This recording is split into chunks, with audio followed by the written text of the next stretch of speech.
বিপজ্জনক রেসিংয়ে চট্টগ্রাম এলিভেটেড এক্সপ্রেসওয়েতে ঘটছে একের পর এক দুর্ঘটনা। গতি নিয়ন্ত্রণে নেই কোনো তদারকি, টনক নড়ছে না কর্তৃপক্ষের। স্পিড লেখা আছে, ওইটা নিয়ম অনুসারে মানলে কোনো সমস্যা হয় না। ক্যামেরা লাগানো হয়েছে, বাট ওখানে আইনগত ব্যবস্থা নেওয়ার মতন কোনো ব্যক্তি না।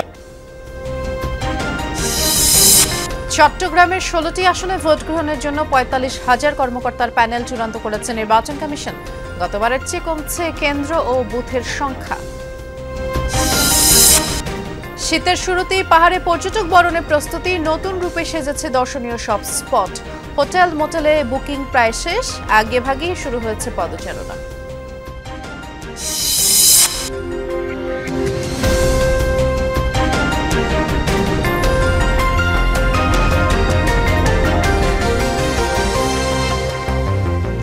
একের পর এক দুর্ঘটনা ঘটছে চট্টগ্রামের এলিভেটেড এক্সপ্রেসওয়েতে। বিপজ্জনক রেসিংয়ে মেতে ওঠেন বেপরোয়া কিছু চালক, অতিরিক্ত গতি নিয়ন্ত্রণে কোনো তদারকি নেই। এরই মধ্যে দুর্ঘটনায় বেশ কয়েকজন হতাহত হলেও টনক নড়ছে না কর্তৃপক্ষের।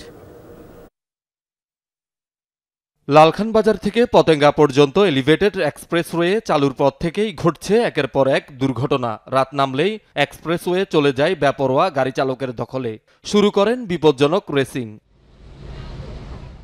সর্বশেষ গত 20 নভেম্বর নিমতলায় এক্সপ্রেসওয়ে থেকে প্রাইভেট কার ছিটকে পড়ে একজন নিহত এবং 5 জন আহত হয়। এর আগে 5 নভেম্বরও কার উল্টে আহত হয় আরও 2 জন।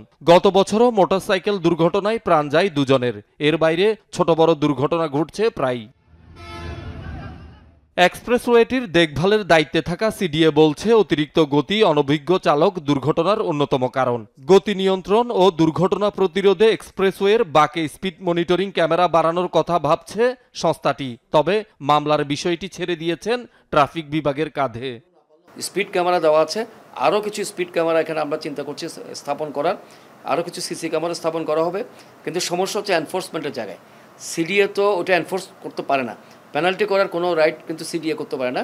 এটা ট্রাফিক পুলিশকে এটা করতে হবে। এক্সপ্রেসওয়েতে থাকে না কোনো ট্রাফিক পুলিশ, মনিটরিংয়ে ডিজিটাল পদ্ধতি চালুর পক্ষে সিএমপি। যে ইনফ্রাস্ট্রাকচার, এটা কিন্তু ট্রাফিক বিভাগের কোনো এখতিয়ার মধ্যে নাই। এটা যাদের কাজ, তাদের এটা ইনস্টল করতে হবে, তাদের সেই ফ্যাসিলিটি আমাদেরকে দিতে হবে। দিলে আর ল এনফোর্সমেন্ট যে বিষয়টা, সেটা আমরা রাস্তায় করব। স্পিড মনিটরিং ক্যামেরা স্থাপনের পাশাপাশি মাত্রাতিরিক্ত গতির বেপরোয়া চালকদের জরিমানা করার দাবি যাত্রী ও চালকদের। যেখানে স্পিড বোর্ড আছে বা স্পিড লেখা আছে, ওইটা নিয়ম অনুসারে মানলে কোনো সমস্যা হয় না। ক্যামেরা লাগানো হয়েছে, বাট ওখানে আইনগত ব্যবস্থা নেওয়ার মতন কোনো ব্যক্তি না বা কোনো সংশ্লিষ্ট কর্তৃপক্ষ এটার জন্য ব্যবস্থা নিচ্ছে না। আমাদেরগুলো আমরা নিয়মে চালাই, প্রাইভেট গাড়িটাগুলো একটু অতিরিক্ত গতিতে চালাতো, এই হিসাবে অ্যাক্সিডেন্টের ইয়েটা বেশি। যে স্পিড যারা যাচ্ছে বা যারা আসতেছে, ওদেরকে যতবারই স্পিডে চালাবে ততবারই জরিমানার আওতায় আনতে হবে। শহীদুল সুমন, যমুনা নিউজ, চট্টগ্রাম। যেমনটি সংবাদের শুরুতেই জানাচ্ছিলাম, চট্টগ্রাম এলিভেটেড এক্সপ্রেসওয়েতে প্রায় দুর্ঘটনা ঘটছে, তবে খুব একটা তদারকি দেখা যাচ্ছে না কর্তৃপক্ষের। এ বিষয়ে আমরা বিস্তারিত জানবো আমাদের সহকর্মী আলামিন শিকদারের কাছ থেকে। আলামিন, যে দুর্ঘটনা ঘটছে একের পর এক, আমরা কিছুক্ষণ আগে একটি প্রতিবেদনই দেখছিলাম, এটি কমাতে সংশ্লিষ্টরা কোনো ধরনের পরামর্শ দিয়েছে কিনা কিংবা কোনো ধরনের তদারকি চোখে পড়লো কিনা? বৃষ্টি, প্রতিবেদনই দেখেছেন এক সংস্থা আর এক সংস্থার কাঁধে দায় চাপিয়ে দিচ্ছে। তবে যে এলিভেটেড এক্সপ্রেসওয়েটি, যেটা 16 কিলোমিটার দীর্ঘ একটি এলিভেটেড এক্সপ্রেসওয়ে, যেটি নির্মাণ করা হয়েছিল মানুষের যে সময়টা কর্মক্ষমতা, সেই কর্মময় সময়টা কিছুটা হলেও যেন ব্যস্ততার মধ্যে না যায়, খুব সহজেই যেন তারা পারাপার হতে পারে এই সময়টুকু। সেই জন্য কিন্তু আমরা দেখতে পাচ্ছি যে এই এলিভেটেড এক্সপ্রেসওয়েটি করা হয়েছিল, কিন্তু আমরা দেখতে পাচ্ছি যে এখন এর ঠিক উল্টো হয়েছে। আমরা দেখতে পাচ্ছি যে আমার মাথার পেছনে যে এলিভেটেড এক্সপ্রেসওয়েটি রয়েছে, সেটা যখন উদ্বোধন করা হয়, সেই উদ্বোধনের পরপরই কিন্তু সেখানে মোটরসাইকেলের বেশ কিছু দুর্ঘটনা ঘটেছিল। এর পরপরই সেখানে মোটরসাইকেল চলাচল নিষেধ করে দেওয়া হয়। এরপর এখানে 4 চাকার যে যানবাহন রয়েছে, পাশাপাশি 3 চাকার যে সিএনজি অটোরিকশা রয়েছে, সেগুলো চলাচল করছিল। এখন দেখা যাচ্ছে যে 4 চাকার প্রাইভেট কারগুলো রয়েছে, সেগুলোই বেশি দুর্ঘটনা কবলে পড়ছে। আমরা দেখি এই কয়েকদিনের মধ্যে একটি প্রাণহানির ঘটনা, যেমন সব থেকে বড় ঘটনা যেটা ঘটেছে যে ফ্লাইওভার থেকে ছিটকে নিচে পড়ে গেছে একটি কোটি টাকা দামের হাইরিয়ার গাড়ি। সেটার পরপরই কিন্তু একজন পথচারী যিনি সাইকেল চালিয়ে বাসায় ফিরছিলেন চাকরি শেষে, তিনি মারা গিয়েছিলেন। এর আগে 2 থেকে 3টি প্রাইভেট কার চলন্ত অবস্থায় উল্টে যায়। এই যে দুর্ঘটনাগুলো যা প্রতিটি ঘটছে বেপরোয়া গতি, এবং এই যে চালকরা রয়েছেন তারা বেপরোয়াভাবে গাড়ি চালাচ্ছেন, নিয়ন্ত্রণহীনভাবে গতি বাড়াচ্ছেন, যার কারণে এই দুর্ঘটনাগুলো ঘটছে। কিন্তু এটা যে নিয়ন্ত্রণে আনা, এটা রোধ করার জন্য সংশ্লিষ্ট সংস্থা যারা রয়েছে, সিডিএ রয়েছে যারা পর্যবেক্ষণের দায়িত্বে রয়েছেন, তারা কিন্তু দায় চাপিয়ে দিচ্ছে চট্টগ্রাম মেট্রোপলিটন পুলিশের যে ট্রাফিক বিভাগ রয়েছে তাদের কাঁধে। তারা যেটা বলছেন যে স্পিড লিমিটের যে আধুনিক ক্যামেরাগুলো রয়েছে সেগুলো সেখানে অধিক হারে বসাতে হবে। এই বিষয়ে সিডিএ বলছে যে তারা অলরেডি কিছু জায়গায় বসিয়েছে, হয়তো তারা এটা আরো বসাবে, কিন্তু এটা যে তাৎক্ষণিক সাথে সাথে আমরা উন্নত বিশ্বে যেমন দেখতে পাই যে লিমিট ক্রস করে গাড়ি চালালেই যে অটোমেটিক সিস্টেমে মামলার আওতায় চলে আসছে, সেটা কিন্তু আমাদের দেশে এখনো হচ্ছে না। এখন পর্যন্ত সেই প্রযুক্তি উদ্ভাবন করা হয়নি। ধন্যবাদ, আপনি বিস্তারিত জানাচ্ছিলেন আলামিন। চট্টগ্রামে 16 সংসদীয় আসনে ভোট গ্রহণের জন্য 45,000 ভোট গ্রহণ কর্মকর্তার প্যানেল চূড়ান্ত করেছে নির্বাচন কমিশন। এর মধ্যে দায়িত্বে থাকবে 43,000, বাকি 2,000 অতিরিক্ত। গত নির্বাচনের চেয়ে এবার চট্টগ্রামে কমেছে ভোট কেন্দ্র ও বুথের সংখ্যা।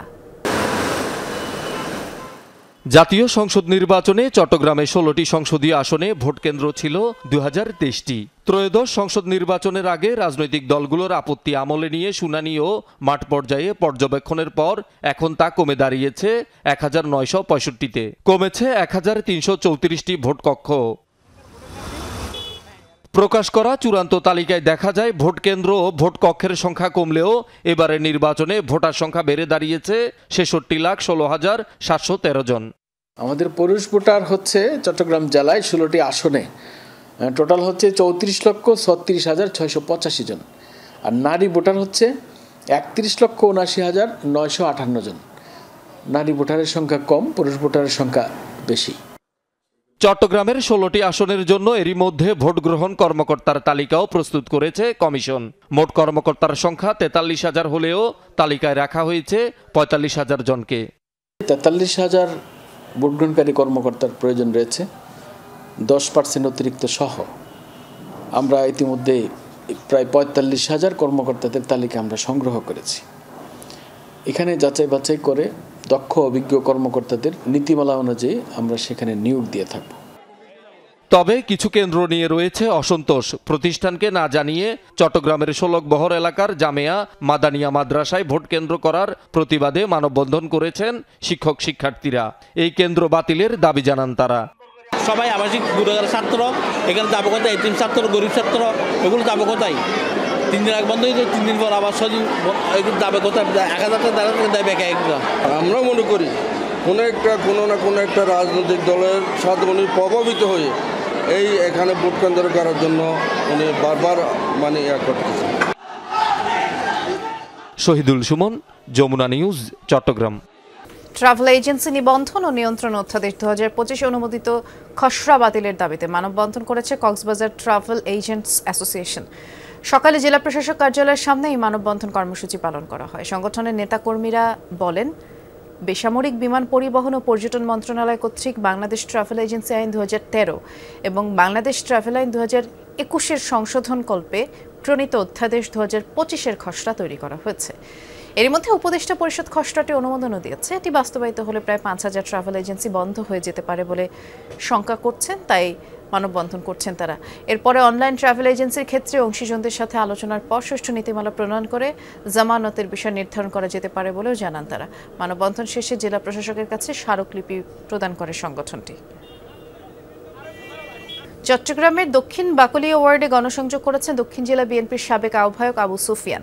তুলাতলি ব্রিজ থেকে শুরু করে বিভিন্ন সড়ক ঘুরে মিয়াখান নগরে গিয়ে গণসংযোগ শেষ হয়। পরে সংক্ষিপ্ত পথসভায় তিনি এলাকার উন্নয়ন, জনকল্যাণ সহ বিভিন্ন অঙ্গীকার তুলে ধরেন। বিএনপির ভারপ্রাপ্ত চেয়ারম্যানের 31 দফা বাস্তবায়নে সবার প্রতি আহ্বান জানান আবু সুফিয়ান। এ সময় নেতাকর্মীরাও উপস্থিত ছিলেন। খাগড়াছড়ির পানছড়িতে 3 বিজিবির প্রেস ব্রিফিং অনুষ্ঠিত হয়েছে। সকালে পানছড়ির লোগাং জোনে আয়োজিত হয় এই প্রেস ব্রিফিং। এ সময় 3 বিজিবি জোন অধিনায়ক লেফটেন্যান্ট কর্নেল রবিউল ইসলাম বলেছেন, চলতি মাসে বিজিবির পরিচালিত অভিযানে 6,31,00,000 টাকার বেশি মূল্যের অবৈধ মালামাল জব্দ হয়েছে। চট্টগ্রাম রিজিয়নের দায়িত্বপূর্ণ 540 কিলোমিটার সীমান্ত এলাকায় তৎপরতা বাড়ানোয় এই বিপুল পরিমাণ চোরাচালান জব্দ করা সম্ভব হয়েছে। সীমান্ত সুরক্ষা ও চোরাচালান রোধে বিজিবির অভিযান ও নিয়মিত টহল কার্যক্রম চলমান রয়েছে বলেও জানানো হয় এই প্রেস ব্রিফিংয়ে। রাঙামাটির কাপ্তায়ে তথ্য অফিসের আয়োজনে নারী সমাবেশ অনুষ্ঠিত হয়েছে। সকালে উপজেলার চন্দ্রঘোনা ইউনিয়নের রেশমবাগান তঞ্চঙ্গাপাড়া বারুঘনিয়া সরকারি প্রাথমিক বিদ্যালয় মাঠে এই সমাবেশ অনুষ্ঠিত হয়। এ সময় প্রধান অতিথি হিসেবে বক্তব্য দেন কাপ্তাই উপজেলা নির্বাহী কর্মকর্তা মোহাম্মদ রুহুল আমিন।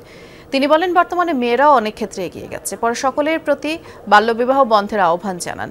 উন্নত, সমৃদ্ধ, বৈষম্যহীন, জবাবদিহিমূলক বাংলাদেশ গড়ে তোলার অঙ্গীকারের সাথে জনসম্পৃক্ততা বৃদ্ধি করতে এই সমাবেশের আয়োজন করা হয়েছে বলে জানান তিনি।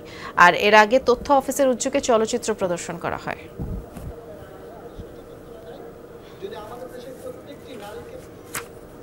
চট্টগ্রামে সাবেক প্রধানমন্ত্রী ও বিএনপি চেয়ারপারসন বেগম খালেদা জিয়ার রোগমুক্তি ও সুস্থতা কামনায় দোয়া মাহফিল হয়েছে। 18 নম্বর পূর্ব বাকুলিয়া ওয়ার্ড এ ইউনিটের উদ্যোগে এই মাহফিলে খালেদা জিয়ার দ্রুত সুস্থতা ও দীর্ঘায়ু কামনা করেন নেতাকর্মীরা। বিএনপির কেন্দ্রীয় নির্বাহী কমিটির সদস্য শামসুল আলম সহ ওয়ার্ডের নেতারাও ওই সময় উপস্থিত ছিলেন। পরে পূর্ব বাকুলিয়া ওয়ার্ডে গণসংযোগ এবং 31 দফার পক্ষে লিফলেট বিতরণ করেন বিএনপির মনোনয়ন প্রত্যাশী শামসুল আলম। সারা দেশের মতো চট্টগ্রামে অনুষ্ঠিত হয়েছে প্রাণী সম্পদ মেলা। নগরীর লালদিঘি মাঠে এই মেলার আয়োজন করে চট্টগ্রাম জেলা প্রশাসন ও প্রাণী সম্পদ অধিদপ্তর। আর উদ্বোধনের পর মেলা পরিদর্শন করেন বিভাগীয় কমিশনার ডক্টর জিয়াউদ্দিন, জেলা প্রশাসক জাহিদুল ইসলাম মিয়া। এ সময় প্রাণী সম্পদ কর্মকর্তারাও উপস্থিত ছিলেন। দিনব্যাপী এই মেলায় উন্নত জাতের পশু পাখি প্রদর্শনের পাশাপাশি কম দামে ডিম, দুধ বিক্রি করা হয়। শীত মৌসুমের আগমনী বার্তার সাথে সাথে যেন পর্যটকদের হাতছানি দিয়ে ডাকছে পাহাড়। ভরা মৌসুম সামনে রেখে নতুন রূপে সাজছে রাঙামাটির দর্শনীয় সব স্পট। অনেক হোটেল মোটেলের বুকিং একেবারেই শেষের দিকে। আগেভাগেই শুরু হয়েছে অনেক পর্যটকের পদচারণা। রাঙামাটির মতো বান্দরবান, খাগড়াছড়িও প্রস্তুত পর্যটক বরণে। পাহাড়, নদী, হ্রদ বেষ্টিত রাঙ্গামাটি অপূর্ব নৈসর্গিক সৌন্দর্যের আধার, যেখানে সারা বছরই থাকে ভ্রমণ পিপাসুদের ঢল। তবে শীত মৌসুমে প্রকৃতি যেন সাজে নতুন রূপে, পর্যটক আগমনও বাড়ে। শীত এবং হেমন্তকাল পর্যটন খাতের ব্যবসায়ীদের জন্য ব্যস্ততার সময়। এর মধ্যে দর্শনীয় সব পর্যটন স্পট, হোটেল মোটেল প্রস্তুত করা হচ্ছে। চলছে আগাম বুকিং। আমরা সম্পূর্ণ প্রস্তুতি নিয়েছি যাতে আমরা পর্যটকদেরকে সুন্দরভাবে রাঙ্গামাটির সৌন্দর্যটাকে ওনাদের কাছে তুলে ধরতে পারি। ঝুলন্ত সেতু, পলওয়েল পার্ক, সুবলং ঝর্ণা, কাপ্তাই হ্রদ, সাজেক সহ রাঙ্গামাটির জনপ্রিয় পর্যটন স্পটে এর মধ্যেই আসতে শুরু করেছেন পর্যটকরা। আবহাওয়া ও পরিস্থিতি অনুকূলে থাকায় খুশি সবাই। অনেক সুন্দর দেশে আমরা ছবি দেখেছি, কিন্তু আমাদের দেশেও যে ছবির মতো দেশ, এটা এখানে না আসলে বোঝা যাচ্ছে না। ফার্স্ট টাইম এসেছি, সো আগে কি অবস্থা ছিল সেটা জানি না, বাট এখন আমার কাছে অনেক সেফ মনে হচ্ছে। চিটাগাং থেকে আজকে আসলাম ডে ট্যুরে, এটা অনেক ভালো লাগছে। অনেকদিন ধরে অনেক কিছু ছিল। সুবলং ঝর্ণা আছে, রাঙ্গামাটি, ঝুলন্ত ব্রিজ আছে, সব জায়গায় গেলাম। সুন্দর, খুবই সুন্দর, ভালো লাগছে। এখানে সুন্দর ব্যবহার, পর্যটকদের সবাই রিসিভ করতেছে। এখানে কোনো ভয়ের কোনো কারণ নাই। স্কুলের বার্ষিক পরীক্ষা শেষ হলে ডিসেম্বরের প্রথম সপ্তাহ থেকে পর্যটক সমাগমে 3 পার্বত্য জেলা মুখর হবে বলছেন এই খাত সংশ্লিষ্টরা। জুবাইদ ইবনে শাহাদাত, যমুনা নিউজ। এ পর্যায়ে আমরা একটু কক্সবাজার থেকে ঘুরে আসবো। আমাদের সহকর্মী এহসান আল কুতুবি অপেক্ষা করছেন আমাদের জন্য। এহসান, পাহাড়ে তো প্রচুর পর্যটক সমাগম দেখলাম, আপনি সমুদ্রে কি অবস্থা দেখছেন? এখানে আসলে পর্যটকদের সমাগম এই সিজনে কেমন? হ্যাঁ বৃষ্টি, কক্সবাজারে সেন্ট মার্টিন এবং কক্সবাজার সমুদ্র সৈকত ঘিরে প্রচুর পর্যটক সামনে আসবে। এখন যেহেতু সেন্ট মার্টিন আগামী ডিসেম্বরের 1 তারিখ থেকেই চালু হচ্ছে, সেই হিসেবে কিন্তু 6টি জাহাজে কক্সবাজার থেকে আগামী 2 মাস ডিসেম্বর এবং জানুয়ারি পর্যটকরা কক্সবাজার থেকে সেন্ট মার্টিন যাবেন, যার কারণে সেন্ট মার্টিনের মানুষ যারা দীর্ঘদিন ধরে আন্দোলন করছে তারাও খুশি মোটামুটি, এবং যারা ওখানে রিসোর্ট মালিক রয়েছেন তারাও কিন্তু খুব বেশ ভালোভাবেই কিন্তু প্রস্তুতি নিয়েছেন। এবং এর পাশাপাশি এই সেন্ট মার্টিন সংশ্লিষ্ট জাহাজ থেকে শুরু করে জেটি থেকে শুরু করে যেসব মানুষ ওখানে কাজ করেন, যেসব কর্মকর্তা থেকে শুরু করে সাধারণ যারা কর্মচারী শ্রমিক আছে, সবাই কিন্তু প্রস্তুতি নিয়ে রেখেছেন পর্যটকদেরকে বরণ করে নেওয়ার জন্য। পাশাপাশি যেহেতু এখন শীতকাল, সেই শীতকাল হিসেবে পর্যটনের ভরা এই মৌসুমে যদি আগামীতে যেহেতু সামনে নির্বাচন আসছে, নির্বাচনের একটু প্রভাব তো পড়বে। পাশাপাশি পর্যটকরা যারা কক্সবাজার আসার জন্য দীর্ঘ 1 বছর অপেক্ষা করে আছেন তারা কিন্তু কক্সবাজার অবশ্যই ছুটে আসবেন। শুধু কক্সবাজার সমুদ্র সৈকত নয়, এখানে পাশাপাশি নতুন করে বেশ কিছু পর্যটন স্পট গড়ে উঠছে, সেখানেও কিন্তু তারা ঘুরতে যাবেন। বৃষ্টি, আমরা দেখছিলাম আপনার মাধ্যমে। অনেক ধন্যবাদ জানাচ্ছি এহসান আপনাকে।